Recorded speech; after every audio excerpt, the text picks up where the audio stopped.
প্রিয় ষষ্ঠ শ্রেণীর ছাত্রছাত্রী, তোমরা খেয়াল করো, আমরা ধারাবাহিকভাবে অঙ্ক করছি 1.3 এর অঙ্ক করছিলাম 9 পর্যন্ত। আজকে আমরা শিখব হচ্ছে 10 নম্বর অঙ্ক। 4 অঙ্ক ওখানে লেখা আছে 4 অঙ্কের ক্ষুদ্রতম সংখ্যাকে এত 12, 15, 20 ও 35 সংখ্যা দ্বারা ভাগ করলে নিঃশেষে বিভাজ্য হবে। এখন নিঃশেষে বিভাজ্যের কথা বলেছে।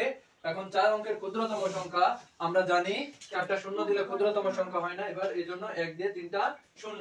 এবার লসাগু করতে হবে। এই 4টা সংখ্যার লসাগু করছি আমরা। 2 দিয়ে গেলে পারে 6 দুগুণে 12, 3 পাঁচা 15, কিন্তু আমরা 2 দিয়ে গেছি, 15 2 দিয়ে যায় না, 20 এক যায় 10, 35 এক যায় না, আবার 2 দিয়ে গেছি। 6 এক 3 হয়, 10 এক 5 হয়। এবার 3 দিয়ে যাওয়া হয়েছে, 3 3 পাঁচা 15, 5 যায় না, 35 যায় না। 5 দিয়ে গেছি, 1 5 ওকে 5 5 ওকে 5 5 7 35। নির্ণয় লসাগু 2 2 2 3 5 7। এগুলো যদি লসাগু করা হয় তাহলে কত হচ্ছে? 420। লসাগু দ্বারা 100 1000 কে ভাগ করতে হবে। তাহলে লসাগু এখানে আমরা কত পাইছি? 420 160, যা নিঃশেষে বিভাজ্য নয়। যা নিঃশেষে বিভাজ্য নয়।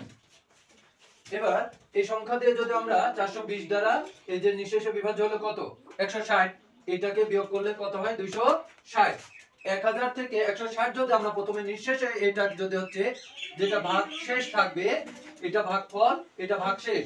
ভাগশেষে যেটা থাকে সেটা যদি বিয়োগ করি তাহলে 3 অঙ্কের সংখ্যা হয়, যা গ্রহণযোগ্য নয়। 3 অঙ্কের সংখ্যা, অর্থাৎ এই 1000 দিয়ে যদি আমরা 160 বিয়োগ করি তাহলে পরে যে সংখ্যা হয় সেটা আবার 900 ঘরে আসে, বা 800 ঘরে চলে আসছে, যা ওটা গ্রহণযোগ্য নয়। কিন্তু ক্ষুদ্রতম সংখ্যা, এই যে আমাদের এইটা দিয়ে তোমার হচ্ছে লসাগু দিয়ে এই যে ভাগফল বিয়োগ করলে পারে যে 260 হয়, এটা যদি আমরা যোগ করি তাহলে পরে এই সংখ্যাটা আবার কি হচ্ছে?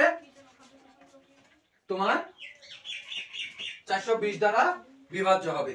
420, দেখো 420 420 আর 420 3 দিয়ে ভাগ করা যায়, 3 দিয়ে 3 হয়, অর্থাৎ 420 দিয়ে যদি আমরা কত 1260 এ ভাগ করি, 3 420 এ 3 4 12 আর 3 20 60, 1260। এই যে নিঃশেষে বিভাজ্য হলো না?